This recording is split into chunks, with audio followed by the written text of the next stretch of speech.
A vehicle carrying senior commanders of the banned Tehreek-e-Taliban Pakistan, including Umer Khalid Khorasani, has been targeted with a mysterious explosive device in eastern Afghanistan.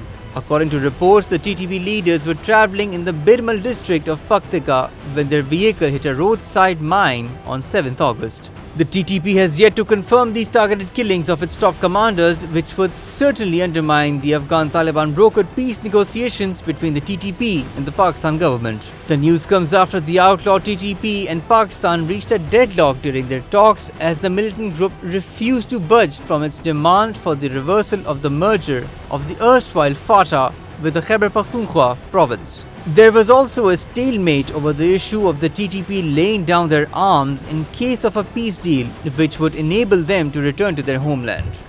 Well, apparently, the reports that have come in so far indicate that these commanders were killed in an IED blast. We don't know if it's a work of Islamic State of Khorasan or by any rival faction of TTP there. So far we know, and we should be, really happy that 3 commanders of TTP have been killed in an IED blast in Paktika province of Afghanistan. He was always in the limelight since Army Public School massacre. At that point in time, he was not involved in the incident, but later on he split from TTP from after developing some differences with Mullah Fazlullah, the then leader of TTP. So he left TTP in 2010 and established his own faction and joined Jamiat al-Ahrar along with Ehsanullah Ehsan. And after 10 years, that was like in 2020, he came back to the foray of TTP and became a senior commander. He was the shadow governor, the self-claimed governor of Mohman, now the tribal district of Khyber-Pakhtunkhwa. So he had been involved, he had been claiming responsibility for one of the deadliest attacks in Pakistan's history, whether it was Wagah border, whether it was Gulshan Iqbal Park Lahore blast, whether it's Johannabad blast, where scores of people have been killed in those incidents, and he was one of the most wanted men in Pakistan. But he couldn't be caught. There were some reports that had come in that he was earlier killed in a drone strike, but they proved to be false. And now the confirmation is coming from the Taliban TTP ranks itself that Umer Khalid Khorasani has been killed, which should be good news for Pakistan. I think it may not impact the ongoing talks between TTP and Pakistan government. Because he was not killed inside Pakistani territory, he was killed in Afghan province. So all the indications that it is going to affect the ongoing peace process are almost non-existent as far as I'm concerned, because he has been killed over there in an IED blast. We don't know, obviously, we can't just go there and plant an IED blast to kill Umer Khalid Khorasani, where we can wish to, but obviously, practically, we couldn't have done it.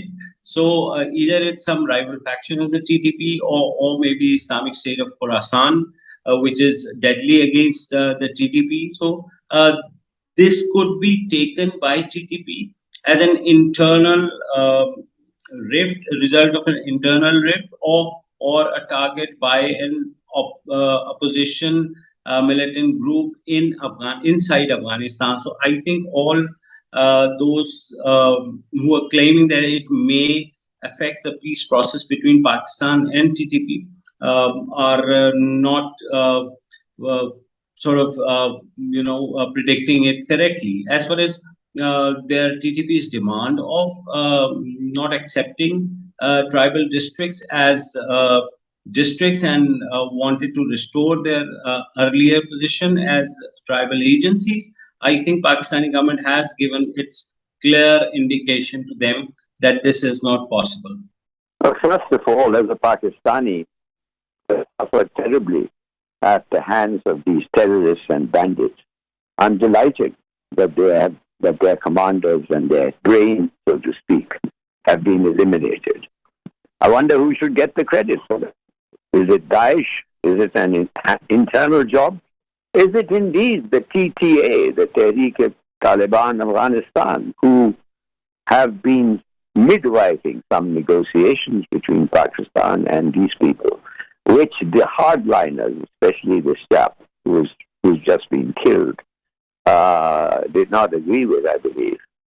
So, I suppose the fourth possibility conceivably could be Pakistan, but that I think is a long shot because the operation and the timing, the planning, etc., suggests that it was a inside job or a job done by either the TTA or their enemies within Afghanistan. I don't see why it should have an adverse effect because if the extremists have been bumped off, suggests that there is strong opposition to the stance that they took, both in negotiations and in their general attitude. I mean, I think sometimes, I'm sorry, but people tend to forget that these are bandits. They have no other livelihood. Their only livelihood is to rob, kill, and live off the plunder. So, I mean, therefore, I don't really think it's going to make all that difference unless they accept the Pakistani offer of a pardon in return for putting down their arms and coming back and living peacefully. There is no other solution, but that's the one solution that they can't take because they have no other means of livelihood except murder and pillage.